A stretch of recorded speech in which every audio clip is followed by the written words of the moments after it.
ನಮಸ್ಕಾರ ಸ್ನೇಹಿತರೆ, ನಿಮ್ಗೆಲ್ರಿಗೂ ಕೂಡ ಗೊತ್ತಿರೋ ಹಾಗೆ ಅಥವಾ ಮಾಧ್ಯಮಗಳಲ್ಲಿ ಪ್ರಸಾರ ಆಗೋ ರೀತಿಯಲ್ಲಿ ಈಗೆಲ್ರಿಗೂ ಕೂಡ ಗೊತ್ತಿರುವಂಥ ವಿಚಾರ ಅಂತಲೇ ಕೂಡ ಹೇಳ್ಬೋದು. ಸಮೀರ್ MD ಬೆಳ್ತಂಗಡಿ ಪೊಲೀಸ್ ಠಾಣೆಗೆ ಹಾಜರಾಗಿರ್ತಕ್ಕಂತಹದ್ದು. ಯಾಕೆ ಈ ವ್ಯಕ್ತಿಗೆ ಈಗಾಗಲೇ ಬೇಲ್ ಕೂಡ ಸಿಕ್ಕಿದೆ, ಆದರೂ ಕೂಡ ಇವರನ್ನು ವಿಚಾರಣೆಗೆ ಯಾಕೆ ಕರೆದಿದ್ದಾರೆ, ಏನೇನೆಲ್ಲ ಕತೆ ಇರ್ಬೋದು, ಏನಾದರೂ ಷಡ್ಯಂತ್ರ ಅಥವಾ ಬೇರೆ ಏನಾದರೂ ಪ್ಲಾನಿಂಗ್ ನಡೆದಿದೆಯಾ? ಸೊ ಈ ಒಂದು ವಿಚಾರದ ಬಗ್ಗೆ ಒಂದಿಷ್ಟು ಮಾಹಿತಿನ ನಿಮಗೆ ಕ್ಲಾರಿಟಿ ಕೊಡೋದಕ್ಕೆ ಇಷ್ಟಪಡ್ತೀನಿ. ಸೊ ಈ ಒಂದು ವಿಡಿಯೋನ ಮಿಸ್ ಮಾಡದೆ ಕೊನೆವರೆಗೂ ನೋಡಿ. ನೀವೇನಾದರೂ ಮೊದಲ ಸಲ ನಮ್ಮ ಚಾನಲ್ ನೋಡ್ತಿದ್ರೆ ಈ ಕೂಡಲೇ ಸಬ್ಸ್ಕ್ರೈಬ್ ಮಾಡಿ, ಗಂಟೆ ಬಟನ್ ಕೂಡ ಕ್ಲಿಕ್ ಮಾಡಿಕೊಳ್ಳಿ. ಸ್ನೇಹಿತರೆ, ಈಗಾಗಲೇ ಬೆಳ್ತಂಗಡಿ ಪೊಲೀಸ್ ಠಾಣೆಗೆ ಸಮೀರ್ MD ಆಗಮಿಸಿರ್ತಕ್ಕಂಥದ್ದು. ಕೆಲವೊಂದಿಷ್ಟು ಫೈಲ್ಗಳು ಅಥವಾ ದಾಖಲೆಗಳು ಅಂತ ಏನು ಕರಿತೀವಿ ಅವುಗಳನ್ನ ತೆಗೆದುಕೊಂಡು ಜೊತೆಗೆ ಲಾಯರ್ನ ಕರೆದುಕೊಂಡು ಆ ಒಂದು ವ್ಯಕ್ತಿ ಪೊಲೀಸ್ ಸ್ಟೇಷನ್ಗೆ ಬಂದಿರತಕ್ಕಂಥದ್ದು. ಇನ್ನು ತನಿಖಾಧಿಕಾರಿ ಆಗಿರ್ತಕ್ಕಂತಹ ನಾಗೇಶ್ ಕದ್ರಿ ಅವರು ಈ ಒಂದು ವ್ಯಕ್ತಿಯನ್ನು ಸತತ 2 ಗಂಟೆಗಳ ಕಾಲದಿಂದಲೂ ಕೂಡ ಇವನ್ನ ಎನ್ಕ್ವೈರಿ ಮಾಡ್ತಾ ಇದ್ದಾರೆ ಅಂತಲೇ ಹೇಳ್ಬೋದು. ಯಾಕೆ ಈ ಒಂದು ಎನ್ಕ್ವೈರಿ ಅಥವಾ ಏನಿದು ಪ್ರಕರಣ ಅಂತ ನಿಮಗೆ ಈಗಾಗಲೇ ಒಂದಿಷ್ಟು ವಿಷಯ ಗೊತ್ತಿದೆ ಅನ್ಕೋತೀನಿ. ಗೊತ್ತಿಲ್ಲದಿರೋರಿಗೆ ಹೇಳ್ತಾ ಇರೋದು, ಈ ಒಂದು ವ್ಯಕ್ತಿ AI ಫೋಟೋ ಅಥವಾ AI ವಿಡಿಯೋವನ್ನು ಬಳಸಿಕೊಂಡು ವಿಡಿಯೋವನ್ನು ಮಾಡಿರ್ತಾನೆ. ಅದು ಸೌಜನ್ಯ ಪ್ರಕರಣಕ್ಕೆ ಸಂಬಂಧಪಟ್ಟ ಹಾಗೆ ಆಗಿರ್ಬೋದು, ಅಥವಾ ಮುಸುಕುದಾರಿ ಆಗಿ ಆಗಮಿಸಿರ್ತಕ್ಕಂಥ ಅಥವಾ ಚಿನ್ನಯ್ಯ ಅಂತ ಹೇಳಲಾಗ್ತಾ ಇರುವಂಥ ವ್ಯಕ್ತಿ ಆ ಕಾಲಕ್ಕೆ ಸಾವಿರಾರು ಹೆಣಗಳನ್ನು ಹೂತಾಕಿದ್ದಾನೆ.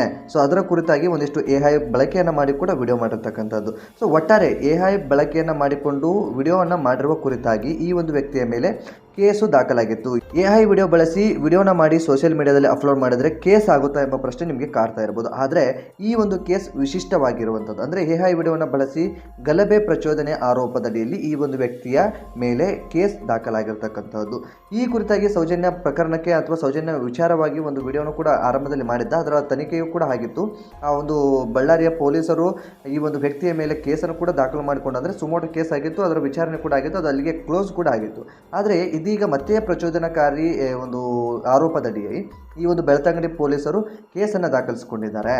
ಈ ಒಂದು ಕೇಸ್ನ ವಿಚಾರಣೆಗೆ ಈ ಒಂದು ವ್ಯಕ್ತಿಗೆ ನೋಟಿಸನ್ನು ಕೂಡ ಕೊಟ್ಟಿದ್ರು. ಆ ಒಂದು ನೋಟಿಸು ಬೆಂಗಳೂರಿನ ಮನೆಗೂ ಕೂಡ ಕೊಟ್ಟಿದ್ದಾರೆ, ಜೊತೆಗೆ ಬಳ್ಳಾರಿಯ ಮನೆಗೂ ಕೂಡ ಅಂಟಿಸಿ ಹೋಗಿರ್ತಕ್ಕಂಥ. ಬಳ್ಳಾರಿ ಮನೆಯಲ್ಲಿ ಮತ್ತು ಈ ಬೆಂಗಳೂರಿನ ಮನೆಯಲ್ಲಿ ಯಾವುದೇ ಕಾರಣಕ್ಕೂ ಇವರು ವಾಸವಿಲ್ಲ ಎಂಬ ಒಂದು ವಿಚಾರ ಕೂಡ ಗೊತ್ತಾಗ್ತಾ ಇದೆ. ಆದರೆ ಗೊತ್ತಿಲ್ಲ, ಈಗ ಅವು 2 ಮನೆಯೂ ಕೂಡ ಬಾಗಿಲನ್ನು ಹಾಕಿದೆ. ಆ ಬಾಗಿಲು ಹಾಕಿರುವಂಥ ಬಾಗಿಲಿಗೆ ಗೋಡೆಗೆ ಪೊಲೀಸರು ನೋಟಿಸನ್ನು ಹಚ್ಚಿ ಬಂದಿರತಕ್ಕಂಥದ್ದು. ಆ ನೋಟಿಸಲ್ಲಿ ಏನಿದೆ ಅಂತಂದರೆ, ವಿಚಾರಣೆಗೆ ನೀವು ಬರಲೇಬೇಕು, ನಿಮಗೆ ಈಗಾಗಲೇ ಬೇಲ್ ಕೂಡ ಸಿಕ್ಕಿದಿರಬಹುದು, ಆದರೆ ವಿಚಾರಣೆಗೆ ನೀವು ಬರಲೇಬೇಕು ಎಂಬ ಒಂದು ನೋಟನ್ನು ಬರೆದು ಆ ಒಂದು ವ್ಯಕ್ತಿಯ ಮನೆಗೆ ಅಂಟಿಸಿರ್ತಕ್ಕಂಥದ್ದು. ಅದಾದ ಬಳಿಕ ಈ ಒಂದು ವ್ಯಕ್ತಿ ಪ್ರತಿಕ್ರಿಯೆಯನ್ನು ನೀಡಲೇಬೇಕಾಗುತ್ತೆ. ಕಾನೂನಿನ ಮುಂದಿನ ಕ್ರಮಗಳು ತುಂಬ ಭಯಂಕರವಾಗಿರುವಂಥದ್ದು. ಹಾಗಾಗಿ ಈ ಒಂದು ವ್ಯಕ್ತಿ ವಿಚಾರಣೆಗೆ ಹೋಗೋಣ ಅಂತ ಹೇಳಿ ತಮ್ಮ ಲಾಯರ್ ಜೊತೆಗೆ ಬಂದಿರತಕ್ಕಂಥದ್ದು. ಕೆಲವೊಂದಿಷ್ಟು ಫೈಲ್ಗಳನ್ನು ನೀವು ಗಮನಿಸಿದೆ ಅಂತ ಅನ್ಕೊಳ್ತೀನಿ. ಫೈಲ್ಗಳನ್ನ ಹಿಡ್ಕೊಂಡು ಆ ಒಂದು ಪೊಲೀಸ್ ಸ್ಟೇಷನ್ ಒಳಗಡೆ ಹೋಗ್ತಾ ಇರ್ಬೋದು. ಒಟ್ಟಾರೆಯಾಗಿ ಈ ರೀತಿಯಾದಂಥ ಒಂದು ಪ್ರಕರಣದಲ್ಲಿ ಈ ಪ್ರಚೋದನಕಾರಿ ಆರೋಪದಡಿಯಲ್ಲಿ ಈ ಒಂದು ವ್ಯಕ್ತಿಯ ಮೇಲೆ ಕೇಸ್ ದಾಖಲಾಗಿರ್ತಕ್ಕಂಥದ್ದು.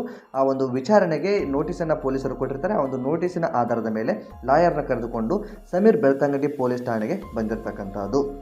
ಸೊ ಏನೇ ಒಂದು ಕೆಲಸವನ್ನು ಮಾಡ್ತೀವಿ ಅಂದಾಗ ಅದನ್ನು ನಮ್ಮ ಇಂಟೆನ್ಷನ್ ಏನಿರುತ್ತೋ ಅನ್ನೋದು ನಮಗೆ ಮಾತ್ರ ಗೊತ್ತಿರುತ್ತೆ. ಇವತ್ತು ಅವನ ಬಗ್ಗೆ ಸಾಕಷ್ಟು ಜನ ನೆಗೆಟಿವ್ ಮಾತನಾಡ್ತಿರ್ಬೋದು, ಸಾಕಷ್ಟು ಜನ ಪಾಸಿಟಿವ್ ಆಗಿಯೂ ಕೂಡ ಮಾತನಾಡ್ತಾ ಇರ್ಬೋದು. ಆದರೆ ನಾನು ನೆಗೆಟಿವ್ ಪಾಸಿಟಿವ್ ಅಂತ ಮಾತನಾಡೋದಕ್ಕೆ ಹೋಗೋದಿಲ್ಲ. ಯಾಕೆ ಹೋಗೋದಿಲ್ಲ ಅಂತಂದರೆ, ಸೌಜನ್ಯ ಪ್ರಕರಣ ನಿಮ್ಗೆಲ್ರಿಗೂ ಕೂಡ ಗೊತ್ತಿದೆ. ಅಸಲಿ ಸೌಜನ್ಯ ಕಥೆ ಏನು ಅಂತ ನಿಮಗೆ ಗೊತ್ತಾಗಿದೆ. ಆ ಒಂದು ಮಹಿಳೆಯನ್ನು ಬಳಸಿಕೊಂಡು ಜೊತೆಗೆ ಅವಳನ್ನು ಕೊಲೆ ಮಾಡಿ ಯಾವುದೋ ಒಂದು ಮರಕ್ಕೆ ಕಟ್ಟಿ ಹಾಕಿರ್ತಾರೆ. ಆ ಒಂದು ಪರಿಸ್ಥಿತಿಯಲ್ಲಿ ಫೋಟೋ ನಿಮಗೆ ಲಭ್ಯವಾಗಿದೆ ಅಂತ ಅನ್ಕೊಳ್ತೀನಿ. ಸೊ ಆ ಒಂದು ಪರಿಸ್ಥಿತಿಯನ್ನು ನೋಡಿದ ಮೇಲೆ ಅವಳಿಗೆ ಖಂಡಿತವಾಗಿಯೂ ಅನ್ಯಾಯ ಆಗಿದೆ. ಸೊ ಆ ಒಂದು ಕುರಿತಾಗಿ ಹೋರಾಟ ನಡೀತಾ ಇತ್ತು. ಆ ಒಂದು ಹೋರಾಟದ ಬಗ್ಗೆ ಈಗ AI ವಿಡಿಯೋವನ್ನು ಸೃಷ್ಟಿ ಮಾಡಿದ್ದ ಈ ಸಮೀರ್ MD.